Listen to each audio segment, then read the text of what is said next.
నాగభూషణం రాయుడి వెంట ఆయన ఇంటికి వెళ్ళాడు. ఓ గంట తర్వాత ఎస్ఐ రాయుడింటికి వచ్చాడు. చాలాసేపు ఆయనతో మాట్లాడి వెళ్ళిపోయాడు. మరో గంట తర్వాత హెడ్ కానిస్టేబుల్ 4 కానిస్టేబుల్స్ని తీసుకుని గూడెం వైపు వెళ్ళాడు. ఆజాద్ని కలుసుకోవటానికై ఊళ్ళోకి రాబోతున్న ఈశ్వర్ని దారిలోనే అటకాయించారు. అదిగో సార్ అన్నాడు హెడ్ కానిస్టేబుల్ ఈశ్వర్ని చూపుతూ. ఈశ్వర్ వారిని చూసి కళ్ళు చిట్లించాడు. హెడ్ కానిస్టేబుల్ ఈశ్వర్ దగ్గరికి వచ్చి, ఎక్కడికి పారిపోతున్నావు? ఈశ్వర్కి ఎంతో కోపం వచ్చింది. కానీ తమాయించుకుని, పారిపోవలసినంత తప్పు నేనేం చేయలేదే అన్నాడు. నిన్ను అరెస్ట్ చేసి స్టేషన్కి తీసుకెళ్ళాలి పద అంటూ అతడి చేతికి బేడీలు వెయ్యబోయాడు. చేతులు యువతలకి లాక్కుని, ఎందుకు, నేనేం తప్పు చేశాను అడిగాడు తీవ్రంగా చూస్తూ ఈశ్వర్. అదంతా స్టేషన్లో చెప్తారులే, నడు అంటూ అతడి భుజం మీద లాఠీని పెట్టి నెట్టబోయాడు. ఈశ్వర్ కోపంగా లాఠీని అవతలకు లాగి, పదండి అన్నాడు. చాలా అసహనంగా కోపంగా వారి వెంట వెళ్లి వ్యానెక్కాడు ఈశ్వర్. విషయం తెలిసి పరుగు పరుగున రవి అతడి స్నేహితులు గూడానికొచ్చారు. దాసు, సీనయ్య ఈశ్వర్ని పోలీసులు పట్టుకెళ్లడం గురించి చర్చిస్తున్నారు. ఈసారి మనూరు వచ్చిన వేళ బాగోలేదు. మన వైపు మాట్లాడాడని పోలీసులకి రాయుడికి కన్నెర్ర. అందుకనే చీటికి మాటికి సార్నిట్ట అవమానించడం, స్టేషన్కి పట్టుకెళ్లడం. అవును, ఇప్పుడేం చేద్దామను? సమయానికి అమ్మాయి గారు లేరాయే. అసలేం జరిగిందో అడగటానికి. ఆజాద్ సారు ఊళ్ళో లేడు. ఏం చేయాలి? దాసు కొన్ని క్షణాలు ఆలోచించి, అమ్మాయి గారు వచ్చేదాకా ఆగుదాం అన్నాడు. ఈశ్వర్ ఆ దొంగతనం చేయలేదని, అతడు దొంగ కాదని ఊళ్ళో అందరికీ తెలుసు. కానీ ఎవరూ మాట పైకి అనటం లేదు. ఊళ్ళోనూ గూడెంలోనూ నగల దొంగతనం గురించి జనం జట్లు జట్లుగా కూర్చుని మాట్లాడుకుంటున్నారు. మధ్యాహ్నం దాటింది. ఆకాశం నల్లని మేఘాలతో చీకటి కప్పు వేసింది. మేఘాడంబరం అంతటి సూర్యుణ్ణి చాటు చేసింది. 4 గంటలకే బాగా చీకటి పడ్డట్లయింది. ఈదురుగాలి చల్లగా వీస్తోంది.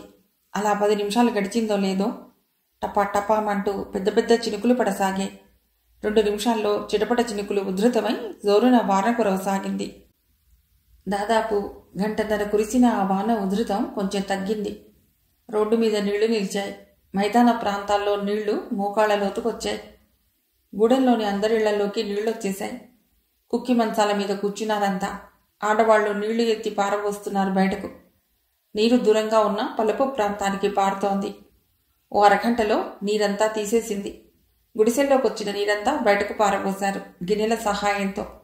అంతకు ముందు వరకు మంచి ఎండలలో బీటలు వారి నోళ్లు తెరిచినట్లు ఉన్న నేలంతా కడుపారా నీటిని తాగి కమ్మగా ఊపిరి పీలుస్తున్నదా అన్నట్లు మట్టి వాసన హాయిగా చల్లగాలితో తేలి వస్తున్నది.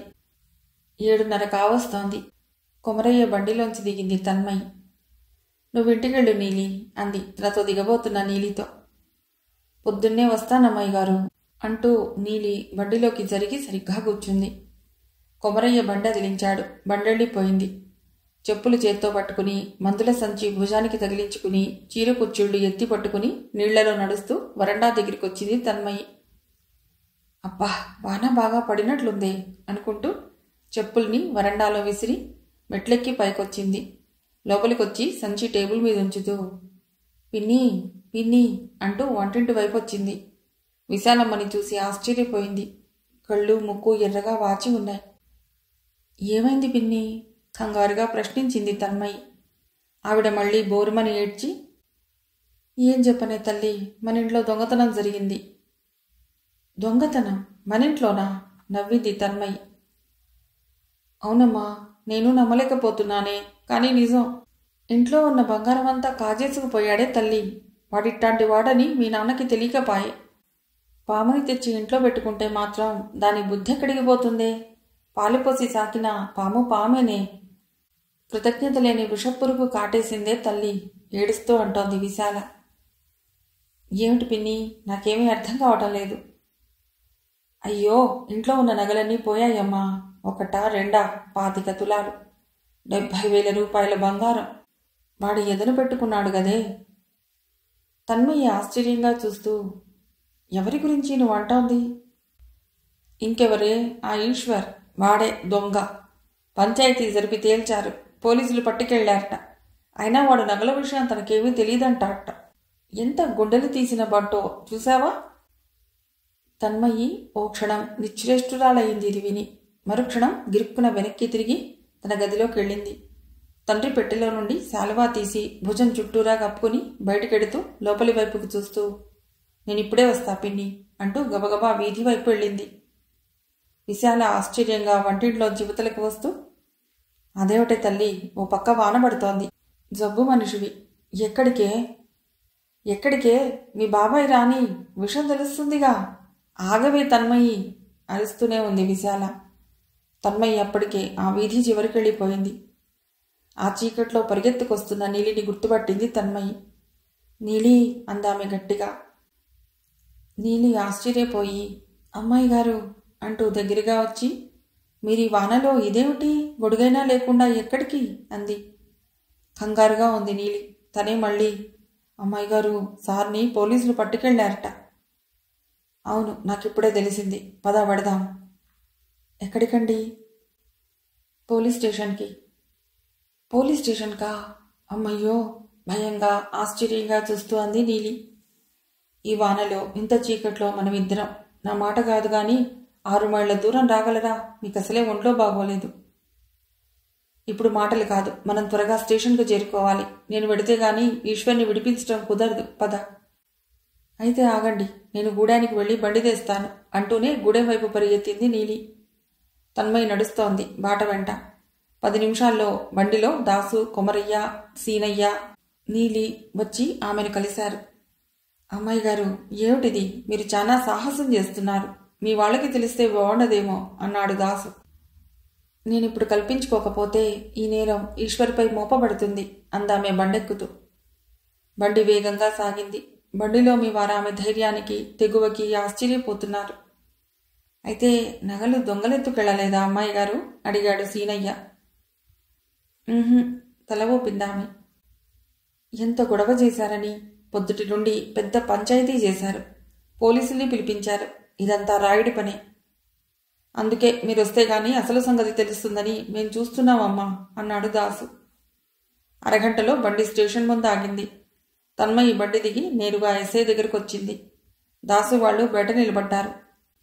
ఎస్ఐ ఆమె వైపు ఆశ్చర్యంగా, ప్రశ్నార్థకంగా చూశాడు. రాత్రివేళ వానలో ఒక ఆడపిల్ల ఒంటరిగా ఇలా రావటం ఏమిటి అనిపిస్తోందతడికి.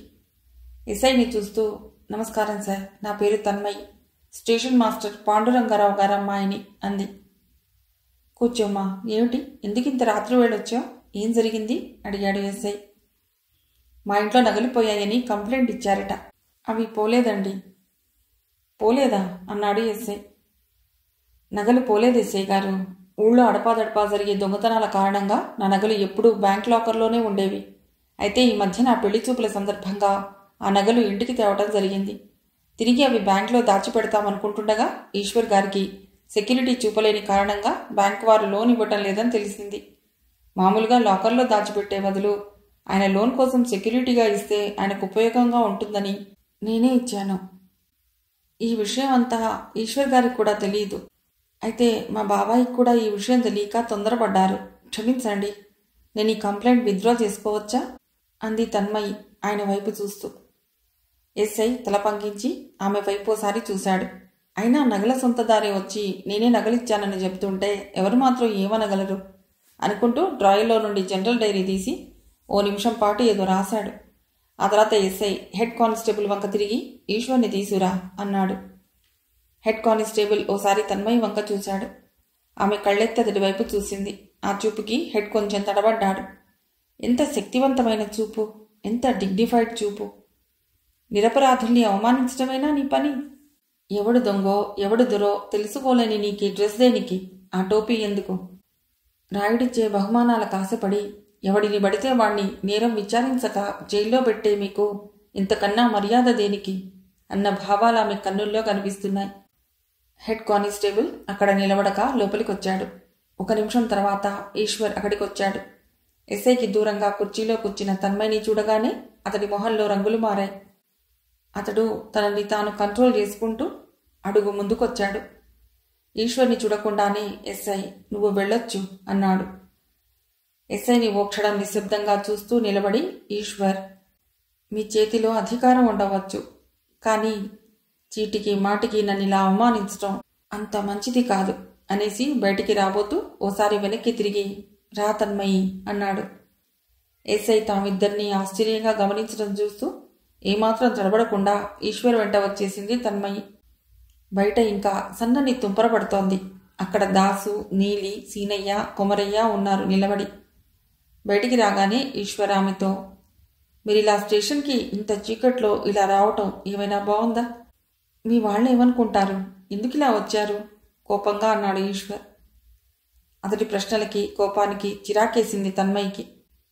ఆమె సమాధానం చెప్పే లోపలే దాసు వాళ్ళతడి దగ్గరికి వచ్చి, సార్, ఈ పూట అమ్మాయి గారు రాకపోతే. అతడి మాట పూర్తిగా వినకుండానే, ఏ పోలీసులు నన్ను చంపుతారనుకున్నారా దాసు? మీరు చాలా తెలివి తక్కువ పనిచేశారు. తన్మయిని తీసుకురాకుండాల్సింది. త్వరగా ఆమెను ఇల్లు చేర్చాలి, పదండి అన్నాడు. అంతా బండెక్కారు. వర్షం పడుతుండటంతో మీరెందుకిలా వచ్చారు మళ్ళీ అడిగాడు ఈశ్వర్. జరిగిన విషయం అంతా చెప్పింది తన్మయి. వింటున్న వాళ్ళు ఆశ్చర్యపోయారు. అయితే తనకి లోన్ తన్మయి వల్ల వచ్చిందన్నమాట. సెక్యూరిటీ లేక లోన్ ఆగిపోయిందని నీలి ద్వారా తెలుసుకుని ఇంత సాహసానికి పూనుకుందా తన్మయి? ఎంతో అమాయకంగా, ముగ్ధగా, ఆకుచాటు పువ్వులా, మాటలు రాని మల్లె మొగ్గలా కనిపించే ఈ అమ్మాయిలో అవసరం వస్తే ఎంతటి సాహసానికైనా ధైర్యంగా నిలబడే సామర్థ్యం ఉన్నాయని మొదటిసారి గ్రహించాడు ఈశ్వర్. ఎంతో నిబ్బరంగా కూర్చున్న ఆ వైఖరి అతడికెంతో అబ్బురాన్ని కలిగించింది. ఈ చీకటిలో, ఈ వానలో తన వారేమంటారోనన్న భయాన్ని వదిలేసి తన కోసం ఇలా వచ్చినందుకు ఆమె పట్ల మనసెంత ఆర్ద్రం అయిందో. ఆమెపై అనవసరంగా కోపగించుకున్నందుకు తన అల్పత్వానికి అంత సిగ్గనిపించింది ఈశ్వర్కి. అతను మరో మాట మాట్లాడలేకపోయాడు. ఆమె చూపిన అభిమానానికి గొంతు కృతజ్ఞతతో మూగబోయింది. దారిలో ఎవరూ నోరు మెతపలేదు. అరగంటలో బండి తన్మయి ఇంటి ముందు ఆగింది. తన్మయి దిగడానికి సహాయపడ్డాడు ఈశ్వర్. తన్మయి గేటు తీసుకుని లోపలికెడుతోంది. మనం ఇక వెడదామా సార్ అన్నాడు దాసు. ఒక్క నిమిషం ఆగి వెళదాం అన్నాడు ఈశ్వర్ వెడుతున్న తన్మయిని చూస్తూ. వరండాలోకొచ్చి షాల్ తీసుకున్న ఆమెని చూస్తూ ఆగక్కడ ఉరిమినట్లన్నాడు నాగభూషణం. తన్మయి 2 అడుగులు ముందుకేసి ఏమిటి బాబాయ్ అంది. ఆయన స్వరంలో మార్పుకి ఆశ్చర్యపోతూ. ఎక్కడి నుంచి వస్తున్నావు? కఠినంగా ఉందతడి స్వరం. ఆమె నోరు తెరిచే లోపలే పోలీస్ స్టేషన్ నుండి అన్న స్వరం విని పక్కకు తిరిగింది. అక్కడ నిలబడ్డది జోగినాథం. ఇతనిక్కడికి ఎందుకు వచ్చినట్లు? తన్మయి కనుబొమలు ముడిపడ్డాయి. ఆమె ఏమాత్రం ఆ స్వరానికి జంకక వెడితే అంది. ఇంతలో విశాలమ్మ ముందుకొచ్చి, ఏదో తల్లిదండ్రులు లేని పిల్ల, ఓ అయ్య చేతిలో పెడదాం, అయిన వారు ఉండి చూస్తూ ఊరుకున్నారన్నమాట ఎందుకు పడాలి అని మా ఇల్లు వాకిలి వదిలేసి నిన్ను కనిపెట్టుకుని ఇక్కడున్నాం కదా. పెద్దవాళ్ళని నువ్వేమన్నా గౌరవించావా? చీకట్లో ఒంటరిగా ఆడపిల్లవి స్టేషన్కెళ్ళి వాణ్ణి విడిపించుకొస్తావా? ఓ పక్క తెల్లారి లగ్నాలు పెట్టుకోవడానికి పెళ్లివారు వస్తున్నారు. ఈ సంగతి వాళ్ళ చెవిన పడితే నీకు ఈ జన్మలో పెళ్ళవుతుందిటే. తన్మయి ఓ అడుగు ముందుకొచ్చి చిరాగ్గా, నన్ను అసలు చెప్పనిస్తారా లేదా? మీ ఇష్టం వచ్చినట్లు మీరు మాట్లాడుకుంటున్నారు. అతడు నా మూలంగా నీరస్తుడుగా అక్కడ ఉండటం నాకు ఇష్టం లేదు. అందుకే విడిపించుకురావటానికి వెళ్ళాను అంది. నీ మూలంగానా? ఆశ్చర్యంగా చూశారు వాళ్ళు. అవును, ఆ నగలు నేనే బ్యాంకులో పెట్టేందుకు వెళ్ళాను. అతడికి సెక్యూరిటీ కావాల్సి వచ్చింది, ఇచ్చాను. అదండి అసలు విషయం. మీరనవసరంగా కంగారు పడి పెద్ద రభస చేసుకున్నారు అన్నాడు జోగినాథం వెటకారంగా. తన్మయి జోగినాథం వైపు తిరిగి, మీరెందుకు వచ్చారు? ఇది మా ఇంటి విషయం, దయచేసి మీరు వెళ్ళిపోండి అంది.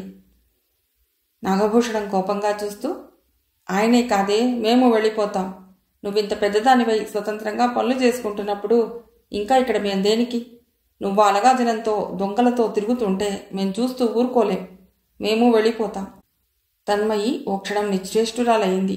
తేరుకుని అంతలో, ఏం మాటలు బాబాయ్, లోపలికెడదాం పదండి ముందు అంది ముందు కడిగేస్తూ. అప్పటికే చుట్టుపక్కల ఇళ్లవాళ్లు తడుస్తూ కూడా చాలా ఆసక్తిగా వింటూ చూస్తున్నారిది. తన్మయికి చాలా సిగ్గుగా, అభిమానంగా అనిపించసాగింది.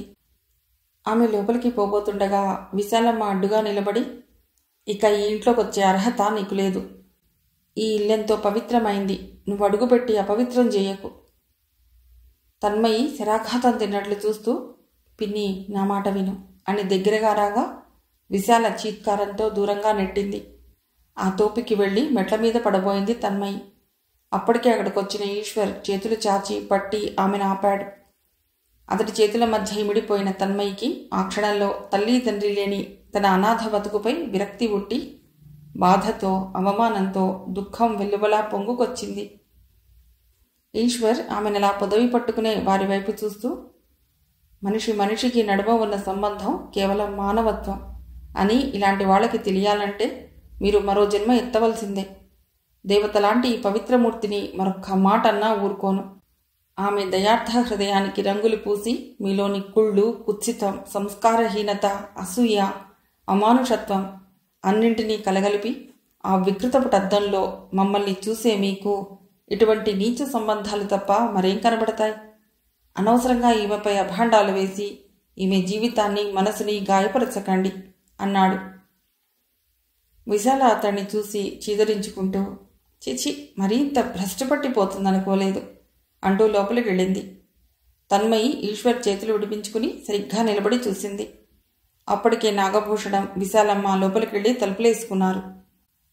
మరి ఈ పిల్ల సంగతి ఏమిటి? అలా మొగుడు పెళ్ళాం లోపలికెళ్ళి తలుపులేసుకుంటే ఎట్లా? నిలబడి చూస్తున్న వారిలో ఒకరన్నారు. దానికి జోగినాథం సమాధానం చెప్తూ, వారి అభిప్రాయం ఏంటో తెలుస్తూనే ఉందిగా. గూడెం వాళ్లతో, దొంగలతో కలిసిన పిల్లని ఇంట్లోకి రానివ్వటం ఇష్టం లేనట్లుంది. అయినా ఈ విషయం అంత తేలిగ్గా పరిష్కారం అయ్యేది కాదు. ఈ అమ్మాయికి కూడా న్యాయం జరిపించడం ఊరి పెద్దల బాధ్యత. రేపు పంచాయతీ జరుపుతాం, పెద్ద మనుషులేం తీర్పు చెప్తారో అంటూ వారిని దాటుకుంటూ వెళ్ళిపోయాడు జోగినాథం. ఈశ్వర్ ఓ స్థిర నిశ్చయానికి వచ్చిన వాడిలా తన్మయి వైపు చూసి, పద తన్మయి అన్నాడు. తన్మయి ఒక్కసారి ఇంటివైపు చూసి అతడితో కదిలి, ఇరుగు పొరుగు తమ మధ్య లేని సంబంధాన్ని అంటగట్టి అంటున్న నానా మాటలు వినలేక గబగబా ఈశ్వర్తోటే నడిచిందామె. ఆమెను బండెక్కించి దాసు వాళ్లతో కలిసి బండి వెనక నడుస్తూ వస్తున్నాడు ఈశ్వర్. దాసు వాళ్ళు జరిగింది చూశారు, విన్నారు. ఏమనటానికి వాళ్ళకి ధైర్యం చాలటం లేదు. ఆలోచనలతో గంభీరంగా నడుస్తున్న ఈశ్వర్ని పలుకరించే సాహసం చేయలేకపోయారు. ఈశ్వర్ ఆలోచనలు జరిగిన సంఘటన, తన్మయి జీవితంపై దాని ప్రభావం గురించి ఆలోచిస్తున్నాయి. మాస్టారు తన్మయినెంత గారంగా, ప్రాణంగా చూసుకుంది తనకు తెలుసు. ఏనాడు ఆమె మనసుకి కష్టం కలిగించే పని ఆ ఇంట్లో జరగలేదు. ఆమె ఆ ఇంటికి యువరాణిలా ఉంది. ఇంతకాలం తండ్రి, నౌకర్లు అందరూ ఆమె మాటని తలదాల్చారు. అటువంటి వ్యక్తికి ఈనాడు ఇలాంటి అపవాదు, అవమానం తన మూలంగా జరిగాయి.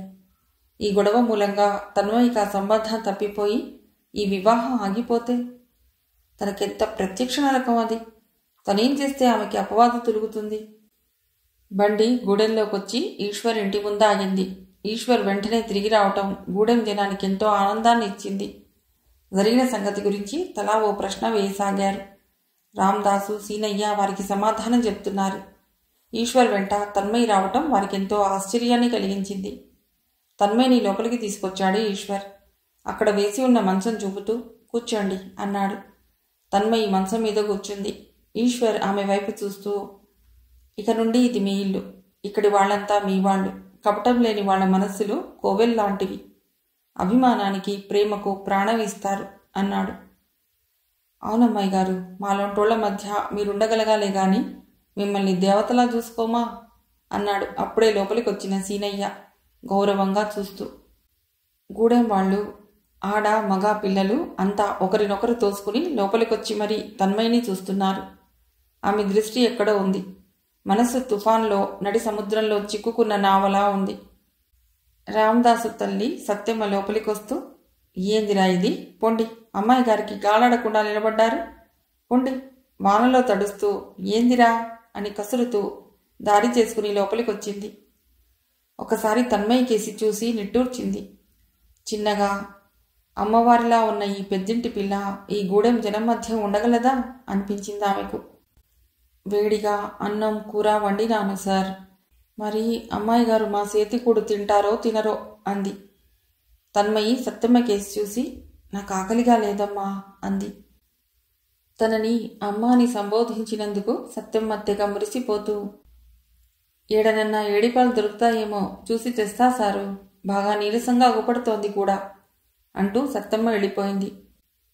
దాసు మడత మంచం ఒకటి తెచ్చాడు లోపలికి. ఎందుకిది దాసు, నేను చాప వేసుకుంటానులే అన్నాడు ఈశ్వర్. కిందేం పడుకుంటావు సారు అంటూ ఓ పక్కగా నిలబెడుతూ అన్నాడు మంచాన్ని. మీకు చాలా శ్రమించాను అంది అదంతా చూస్తూ తన్మయి. నా వల్ల మీకెంత నష్టం జరిగిందో మీకు ఎప్పటికైనా తెలిసిందా? నన్ను అనవసరంగా దీనికి బాధ్యుణ్ణి చేశారు నిష్ఠురంగా అన్నాడు ఈశ్వర్. తన్మయి బాధగా కళ్ళు మూసుకుంది. ఇతడు సరిగ్గా అర్థం చేసుకోలేదా, లేక అర్థమై తను బాధపడుతోందని చూడలేక అంటున్నట్లా? ఏదీ అర్థం కావటం లేదు ఆమెకి. ఆమె ముఖం చూసి నొచ్చుకున్నాడు ఈశ్వర్. తానిలా అనకుండా ఉండవలసింది అనిపించింది.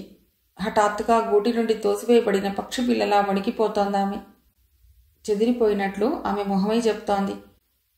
తన రెక్కల మాటను పొదుముకుని భయం తీర్చే తల్లి పక్షిలా ఆమెను ఓదార్చాలని, సేద తీర్చాలని, నీకు నేనున్నాను అని చెప్పాలని మనస్సెంత ఆరాటపడ్డా అది సమయము సందర్భమూ కాక తనలోనే ఆ ఉద్వేగాన్ని అణుచుకున్నాడు ఈశ్వర్.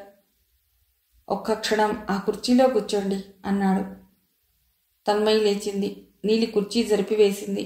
మంచం మీద పక్క దులిపి సరిగ్గా వేశాడు ఈశ్వర్. తను కప్పుకొని రగ్గు తెచ్చి కాళ్ళ దగ్గర మడిచిపెట్టాడు. మంచాన్ని కొంచెం యువతలికి జరిపాడు. ఆ గదికి మధ్యలో బట్టలు వేసుకునే నైలాన్ తాడుంది.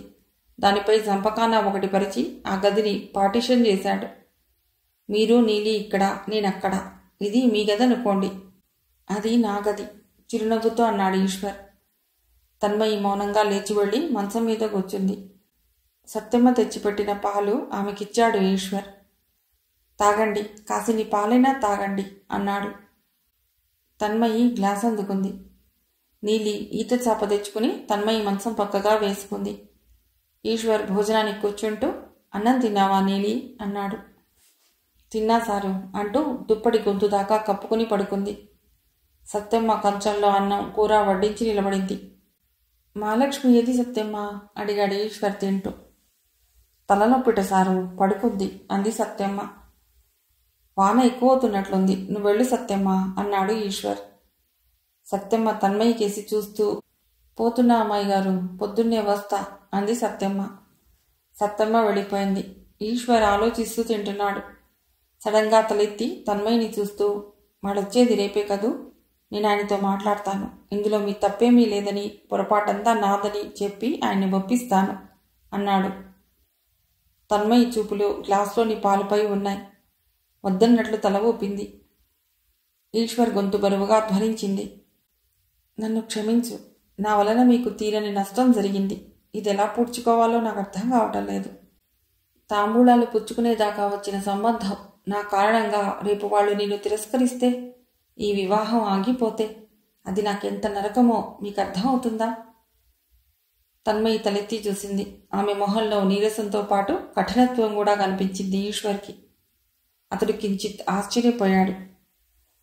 జరిగిన దాంట్లో మీ పొరపాటేముంది? నాకు ఈ పెళ్లి ఇష్టం లేదు. ఈ మాటే రేపు వాళ్ళకి చెప్పేయాలని ఆనాడే నిర్ణయించుకున్నాను. కాకపోతే నాకు పెళ్ళేమిటి? నా సంగతి నాకు బాగా తెలుసు. తన్మయి ఆందోళన, ఆదుర్ద కనిపించాయి గొంతులో. తన్మయి పెదవులపై విషాదపూరితమైన చిరునవ్వు రేఖామాత్రంగా తొంగి చూసి వెళ్ళిపోయింది. నాకు తెలుసు నా ఆరోగ్యం గురించి అంటూ గ్లాసు మంచం కిందుగా ఉంచింది. ఈశ్వర్ కంచం తీసేస్తూ, మీకేమీ తెలియదని నాకు తెలుసు.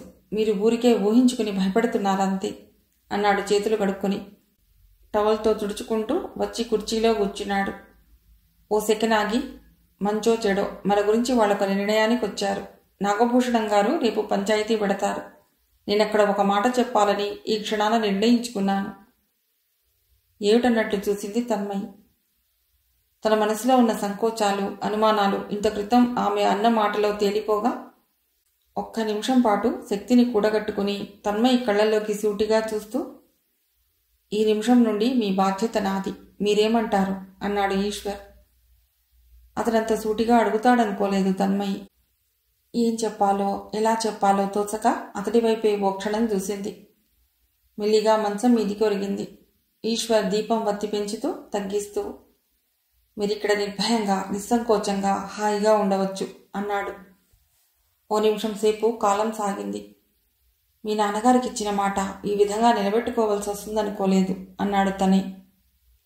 తన్మయి నుండి ఏ మాట లేదు. అతడు తల తిప్పి చూశాడు. ఆమె పడుకుంది, నిద్రపోలేదు. ఆమె తలవైపుగా ఉంది కిటికీ. గాలికి కిటికీ తలుపులు కొట్టుకుంటున్నాయి. లేచి వెళ్ళి కిటికీ మూశాడు. ఓ నిమిషం సేపు ఆమె తలవైపుగా నిలబడ్డాడు. ఈదురుగాలికి ఆధారం పోయి బిలబిలలాడుతున్న తీగలా ఉందామె. ఈశ్వర్ ఆమె మంచం దగ్గరికొచ్చి కొద్దిగా వంగి కాళ్ళ దగ్గరున్న రగ్గు మడత విప్పి అంచులు మడిచి గొంతు వరకు కప్పుతూ, జరిగిందేదో జరిగింది, ఇలా చూడండి, వింటున్నారా? వింటున్నానన్నట్లు తల ఊపిందామె. సముద్రం మీద ఎగిరే పక్షులు కిందకొచ్చి అలలని తాకినట్టు మనుషులకి కష్టాలు వస్తాయి. పక్షులు పైకెగిరిపోయినట్టు కష్టాలు ఎగిరిపోతాయి. సముద్రంలోని అలల్లా మనం మిగిలిపోతాం. ఆ మాత్రానికే డీలా పడిపోతే ఎలా? ఓ సెకండ్ ఆగి పరిస్థితుల్ని ధైర్యంగా ఎదుర్కొందాం. మనస్సు స్థిమితపరుచుకోండి. నిద్రపోవటానికి ప్రయత్నించండి అనేసి గిరుక్కున తిరిగి తన మంచం వైపొచ్చాడు. చాలాసేపు అతడికి నిద్రపట్టలేదు. తెల్లవారి పెద్ద మనుషుల పంచాయతీలో తనేం చెప్పాలి అని ఆలోచించసాగాడు. చాలాసేపు అవును కాదు అన్న విచికిత్సలోబడి చివరికి ఓ నిర్ణయానికి వచ్చాక అతడు తృప్తిగా కళ్ళు మూసుకున్నాడు. మిగిలిన కథ తర్వాయి భాగంలో.